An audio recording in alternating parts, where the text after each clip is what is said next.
Welcome to my scientifically informed insider look at mental health topics. If you find this video to be interesting or helpful, please like it and subscribe to my channel. Hello, this is Dr. Grande. Today's question asks, are there sneaky and fast ways to detect a narcissist? And I also have another question, how about overclaiming bias? Is that one way to detect narcissism? So I don't know about the sneaky part. Maybe there's some subtle ways.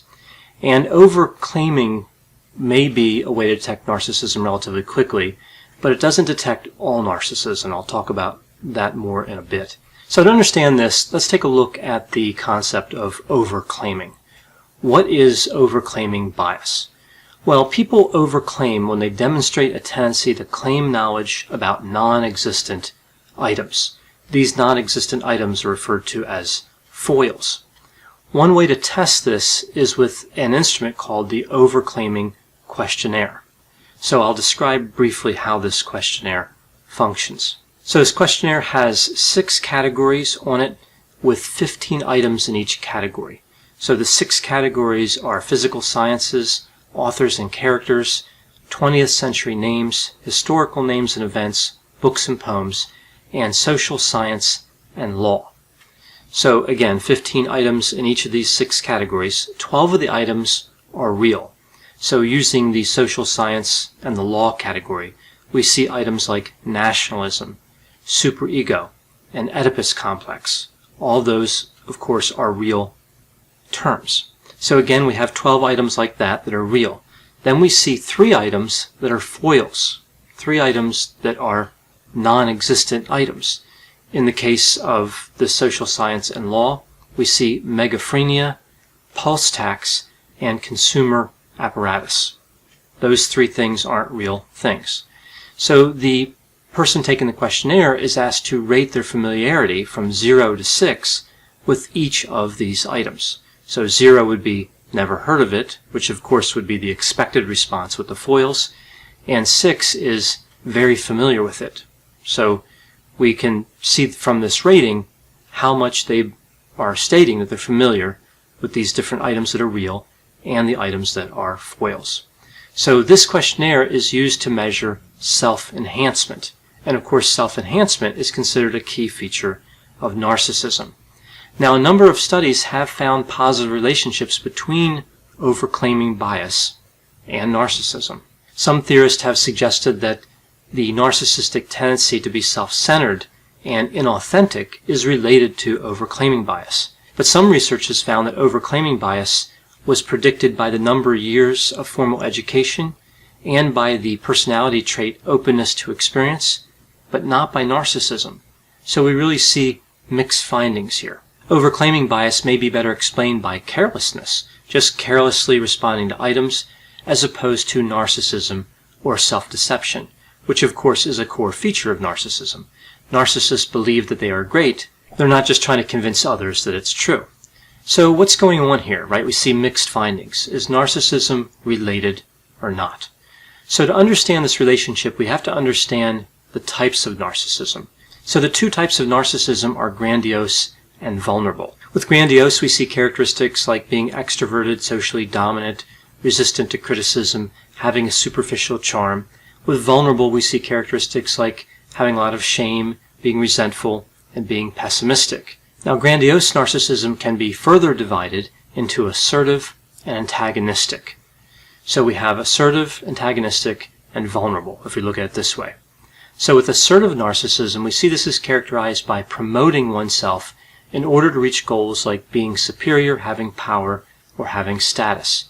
Antagonistic is related to devaluing other people, cheating, and harming other people, again, to attain narcissistic goals. So this is done instead of using self-enhancement. So essentially, with assertive narcissism, you move yourself up to feel better, and with antagonistic narcissism, you move others down. So the idea behind self-enhancement is that people believe that their fantasies are coming true and they have high self-esteem.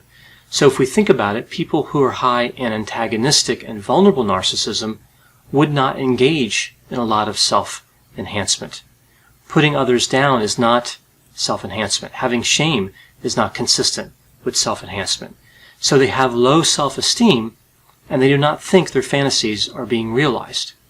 So maybe assertive narcissism would be related to overclaiming bias, but antagonistic and vulnerable narcissism would not be.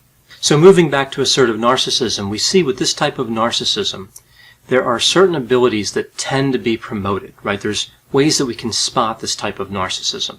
Intellectual ability, social dominance, and physical attractiveness are these areas that tend to be promoted. And these are fairly straightforward. With intellectual ability, we see that narcissists believe that they are extraordinarily intelligent. With the social dominance, the narcissists view themselves as having extraordinary leadership qualities. We actually see this one quite a lot. Many narcissists talk about leadership. We also see, of course, physical attractiveness, and this is when a narcissist believes that anybody would find them incredibly physically attractive. So with this in mind, knowing these areas that we really see here around self-enhancement and assertive narcissism, does the overclaiming questionnaire really capture these areas? Could it even detect overclaiming related to those areas? Well, the answer here is partially yes. The intellectual ability part would be covered by the categories we see on the overclaiming questionnaire. But we really don't see anything, of course, related to social dominance or physical attractiveness. But either way, it looks like the overclaiming questionnaire could capture something useful in terms of assertive narcissism. So what do we see in terms of research findings?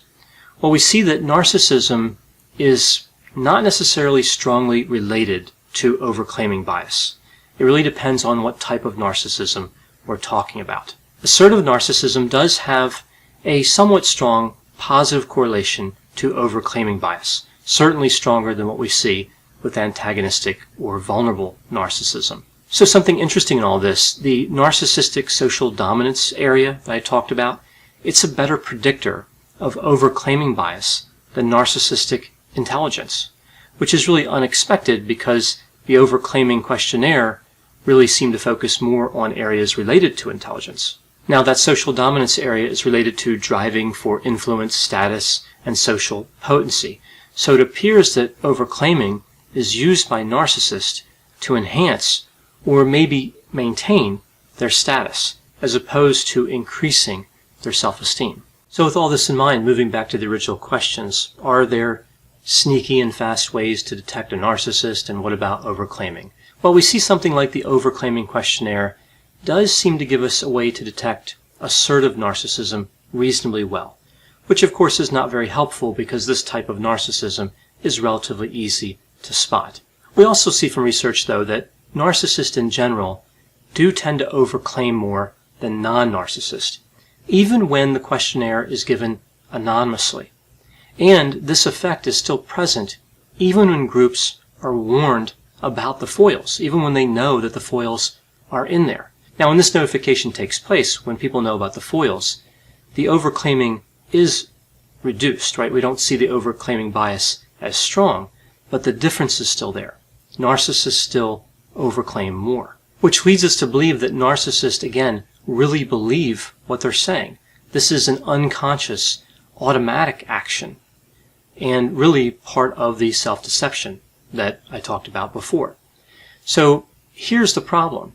The overclaiming questionnaire works well. It does tend to detect narcissism, but it's used in research. It can't be used in normal social situations. It's a valuable tool on a large scale in researching narcissism, but it can't be converted for use on a small scale. Now, on occasion, we see that people do try to throw out foils in normal conversation, right? I've seen this happen a few times.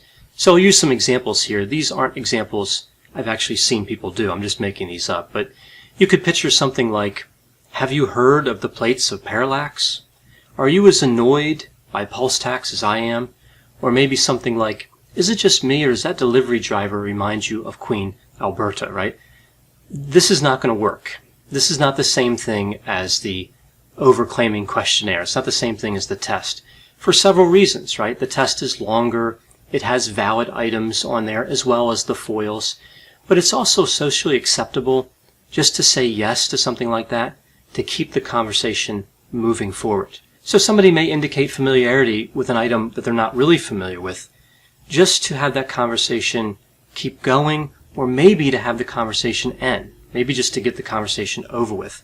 It doesn't necessarily indicate narcissism when used that way. One thing I have noticed on a casual level about the use of foils, though, is when a narcissist is caught, when you say to them, hey, that was a foil, and you said you recognized it, they tend to defend the familiarity that they indicated, right? So they might say, no, megaphrenia is a real disorder. I know someone who had it. Or they might say that they misheard what you said. Like, oh, I thought you said schizophrenia. Instead of admitting that they were caught. And again, this is just anecdotal. I've just noticed this in my clinical experience and in other situations. So again, when looking at all this, overclaiming bias might be useful to measure on a scale like in research or something like that, but it's not going to be really effective on a day-to-day basis in the interactions that people have, like in social situations and in other situations. So I know whenever I talk about topics like this, like narcissism and overclaiming bias, there'll be a variety of opinions, people who agree with me, disagree with me, and have other thoughts and examples from their own lives. Please put those opinions and thoughts in the comments section. They always generate a really interesting dialogue. As always, I hope you found this description of overclaiming bias to be interesting. Thanks for watching.